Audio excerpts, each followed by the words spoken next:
Thanks a lot for having me out. First of all, I'm excited to talk to you guys. So let me go ahead and get started here.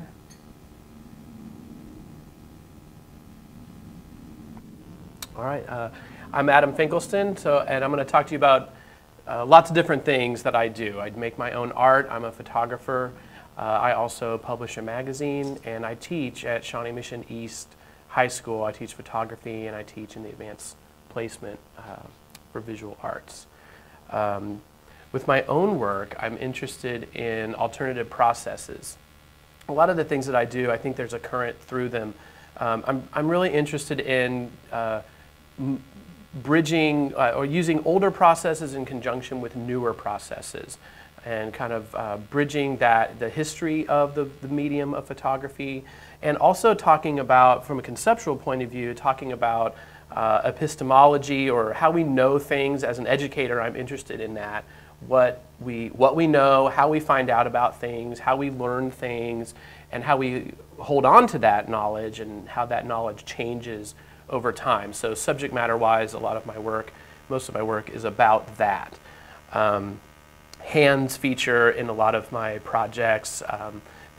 There's a quote that the hand is the cutting edge of the mind, and I like that idea that the hand is, we need to manifest our ideas and make them happen. We have to do that through physical things. So the Hand magazine is my magazine, and it's billed as a magazine for reproduction-based arts. And so what that means is that we publish photography and printmaking, and we're interested in sort of a paradox, I guess you might say, between things that are made with processes that really are meant to be reproduced mechanically, and this is me with my co-editor James Mira, things that are made with reproduction-based techniques, but that are unique objects, that are handmade.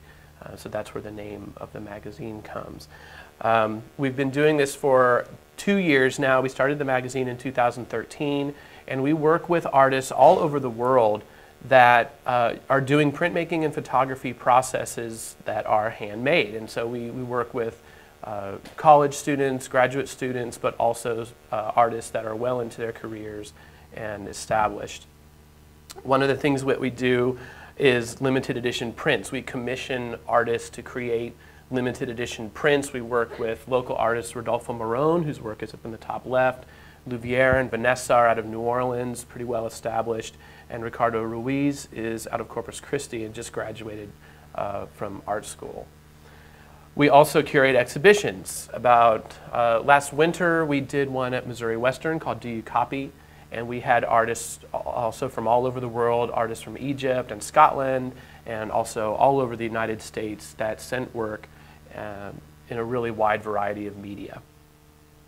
Another exhibition that we curated was at A1 Lab Arts in Knoxville. This was for the Southern Graphics Council International. We like the idea of bridging printmaking and photography communities and building a new community. So it was great to have photographs in a printmaking conference in that kind of setting. We've also been present just with our magazines. We wish we could be present physically at a lot of the festivals like Actinic, which just took place in Scotland, Getxo Photo, which happened in Getxo, Spain last year. We do the Plug Projects Book Fair, and coming up we're going to be at the Kansas City Zine Con. This is a project that we have coming out. In fact, this is the first time I've talked about it publicly with Louviere and Vanessa. Again, that group out of New Orleans, they're a husband and wife, and they do amazing work. And this was an album that they are producing based on sound and image, combining those two things. All right, so this synthesis idea, combining different communities, talking about different processes, also shows up with my education work in this project called Creative Collab. In addition to my regular classes, I also sponsor the art club and the photo club, and I do this project called Creative Collab, where we have students working with professionals in a really wide variety of fields. We go out on the Missouri River with Vicki Richmond and Healthy Rivers Partnership. They're an environmental group that works with the Port Authority as well, so they are able to talk to the students about environmental things, engineering, history, and it's really just a great new way of looking at the city for students. They also work with professional artists like Lynn Benson, who is here. I didn't know you were going to be here. And Don Wilkeson, who are both artists who incorporate science and multiple disciplines into their work. So it's great for students to see how art can function as just a creative way of thinking about lots of different things. One of the things we do, well, at the end of the school year, we do an exhibition, and part of the exhibition is this ongoing project, which is a rooftop garden, where we work with landscape architects, carpenters, and we built that from scratch. It was just a bare roof, and now it's a beautiful garden. This is some of the student work. We have musicians, installation work. They build things that go into the garden.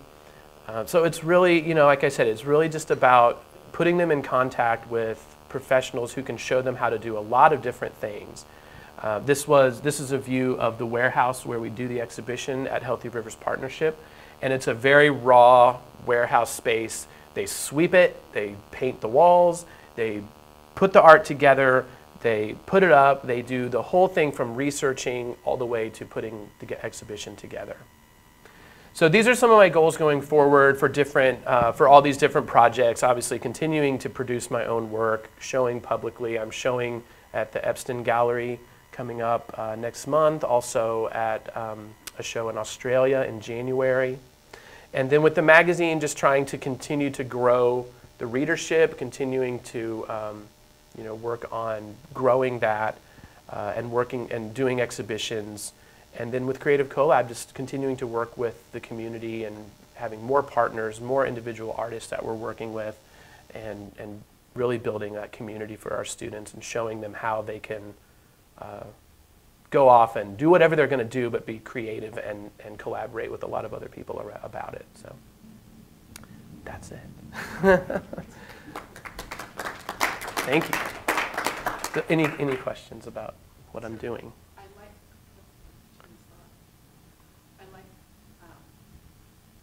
The breadth of your interest, and it shows that you've been I think you do focus in on them as well. Tell us a little bit, how were you able to, The Hand published about 2 years ago? Yes.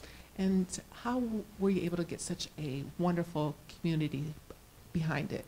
Well, that was really amazing. I didn't really know how it would go. And it was funny because it started off Jay and I kind of talking about, James, I call him Jay, his friends call him Jay. So Jay and I were talking about doing this magazine, and the original idea was that it was going to be like an 80s punk style zine kind of thing where we would just try to get some of our friends and maybe even some of our students, it originally started off that way, to give us work, and we would just put them on a Xerox and copy it and staple it together and try to get it out there. Just really low budget. But I was able to finance just myself. I was able to finance a larger, better publication. I thought, if I'm going to do this, I kind of want to try going for it and really seeing what I can do with a really well-made publication and reaching out to a larger community. He's a printmaker and I'm a photographer, so we were interested in kind of combining those things. So really we did it through Facebook. I mean, Facebook is so crucial to getting the number of submissions that we get, and just growing the awareness of what we're doing. And so we do mostly through Facebook. We do have a website, and we do post on calls for entries on different websites. And so that's how we've been able to reach out to so many people. But I do think that the fact that we are both working artists, we both show our work, and I think that might give us a little bit of some credibility in terms of we're not just trying to make money. We're certainly not making any money right now. That we're really trying to give artists a new audience. There's lots of photography magazines, surprisingly few printmaking magazines, very, very few. But hopefully trying to bridge that, and I think artists are drawn to that. Okay, great. And I'll ask the last question, but until then, let's take some questions from the audience as well. So, anybody have any questions for Adam? What's your criteria for submission? Well, the criteria in terms of how we curate it, what we're looking for. Yeah. Well, we're looking for what we usually say is that we're looking for the most innovative work in photography and printmaking. And to be honest, we just pick what we like. I mean, that's curating. I mean, we never do themes, So a lot of calls for entries are thematic, and so we didn't want to limit ourselves to that.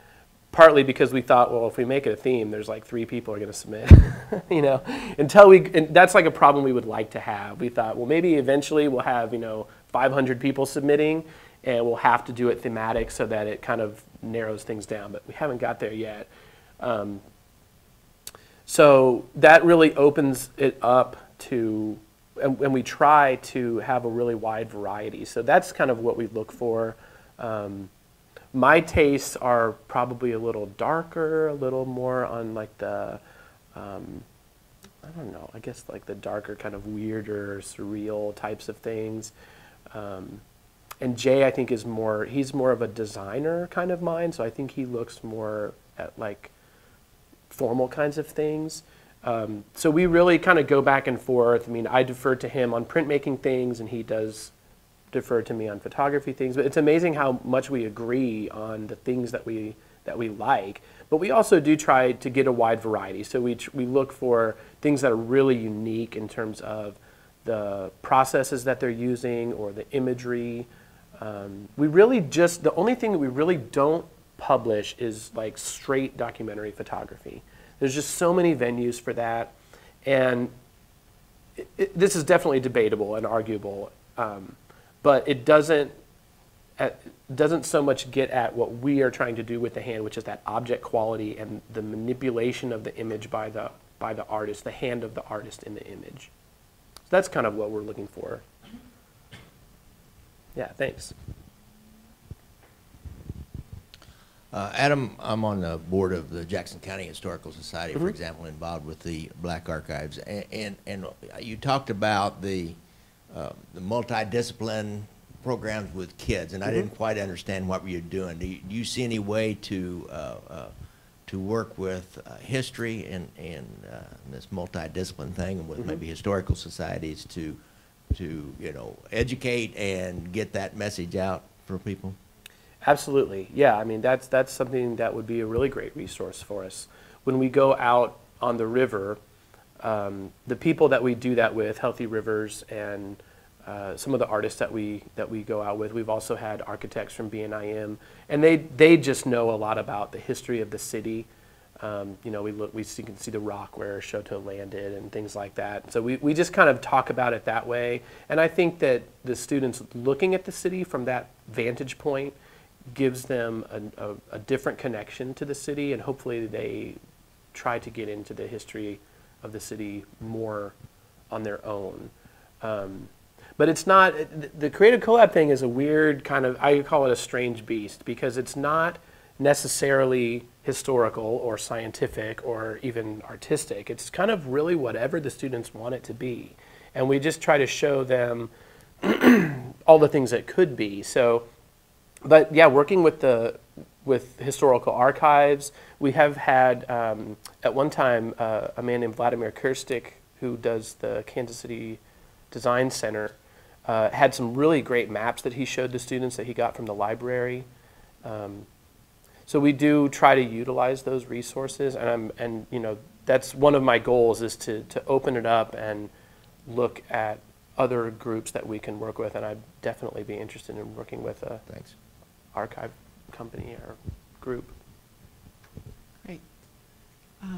Yeah. Yes.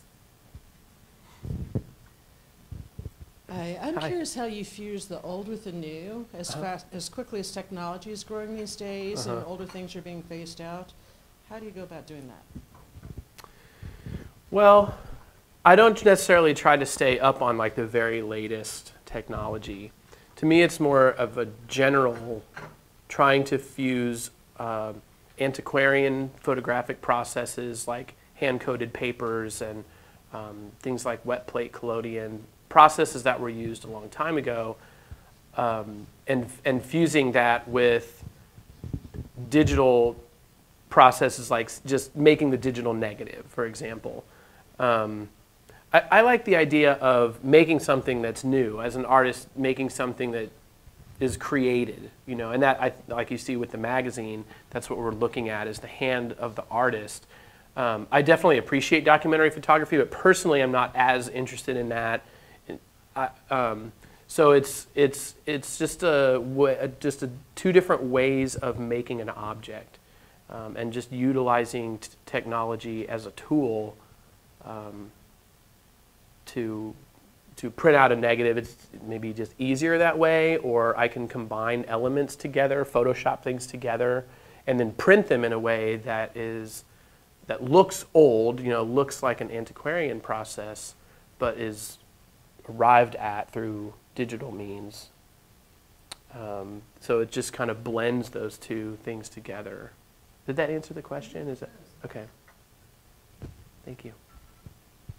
Other questions? Okay, great.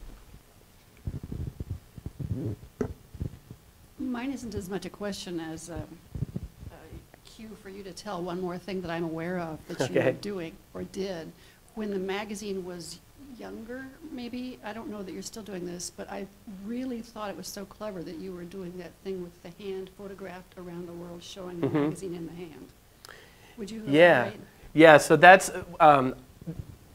so we have this thing called Hands Around the World, or Holding Hands Around the World is what it's called. And basically it's people who receive the magazine holding the hand and then photographing it with whatever, you know, some kind of landmark or something like that in the background. So it's a marketing kind of thing that's, I just thought was kind of clever. You know, holding hands, it references that community building kind of thing. And it's just kind of a fun way for readers to participate in the marketing and help us. And it shows that we're all over the world. We have a great one from Rio. That's probably one of my favorites because I look at it and want to go to Rio. But it's from Rio, and there's like somebody surfing in the background. But you see their hand with the hand magazine, and then Rio in the background. So yeah, it's just kind of fun, and I try to think of clever kind of marketing things like that. But hands lend themselves to lots of ideas about holding hands, community, production, and those kinds of things that we can play off of from a marketing point of view. Yeah, thanks. Other questions? One thing I wanted to ask you too is, how did you get the job in Australia?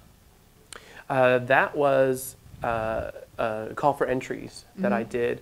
I think it's a gallery kind of collective there called In Print Is. And Chris Anderson is a photographer who works in Gum by Chromate. She's a photographer that works in alternative processes, and she juried the exhibition. And I love her work and really respect her as an artist, and I thought, wow, it would be really cool to have my work juried into a show from Chris Anderson. And actually I was one of 2 artists that were selected to contribute 4 pieces to the show, and there also will be a book made. So I got the book awards. I get a free book, and then I get 4 of my pieces in the exhibition. I think there's maybe 2 other. I didn't know there's 1, maybe 2 other artists. I think there's 1 other artist who has 4 pieces, and then there was like 3 people that tied, she said, and are giving 1 piece to the exhibition. So that was just a call for entries. And where was that listed at? That was listed, gosh, I think on Facebook is where I found it. You know, there's so many places on Facebook to go and find calls for entries. And terrific. Yeah. Terrific. Okay. Well, and one other show I want to ask you about too was how the hand had its own show as well, right, in Tennessee? Yeah. I had a slide in there. We did, that was the one in Knoxville. It was called A Show of Hands, another little kind of play on words. And that was for the Southern Graphics Council International. And that, like I said, that was just really, it was that's a printmaking conference. It's one of the biggest ones, I think it's the biggest printmaking conference in North America. But they get printmakers from all over the world, and like, you know, droves of graduate printmaking students, you know, descend upon the city in vans, and, you know, it's just like a huge conference. So there's thousands of people, and it was put on their official trolley track gallery tour. And we had really, really great response. So is from that a call for entries too, or how did that? That whole one, you know, concept come we've about? done them differently. We did the 2 shows. The one in St. Joe came out with one of the magazines. And so what I mean by that is when we did the call for entries, we basically curated the magazine like we normally do, and selected several works from the entries that we got. And then and we normally select about 50 pieces that go, 50 to 60 or so pieces that go in the magazine. And then we selected 15 or 20, I think about 20 pieces from the entries that we got that we also chose to be in the exhibition. So they were in the magazine and in the exhibition. So half of it was juried through our call for entries process for the magazine. And the other half of the show, there was about 40-something pieces in the show. The other half was invitational. So we tried to get local artists that had been in the magazine to contribute. And so we had people like Dan Coburn, he teaches up in Lawrence, Heinrich Toe, who's an artist here in town. Okay. Yeah. Great. And now for our last question, what can we do to help you be more successful? Well, that's a good question. I think it's mostly just about spreading the word. And trying to grow the brand, I guess, in terms of just name recognition for the magazine. You know, we've never done grants or anything like that, or you know, it's all just funded. It funds itself. But for the Creative Collab project, for example, you know, I'm interested in talking with you, sir, about how we could, you know, collaborate with different types of people throughout the community to give my students a broader range of experiences. So in terms of how you guys can help me, that's probably the best way. And if you have leads for me, or if you're a company or an individual who is incorporating creative thinking and creative production of things into whatever it is that you're doing, I'm interested in talking to have you come and speak to my students, or have us come to your studio or to your archive or something like that. Yeah. Thank you. Thank you all.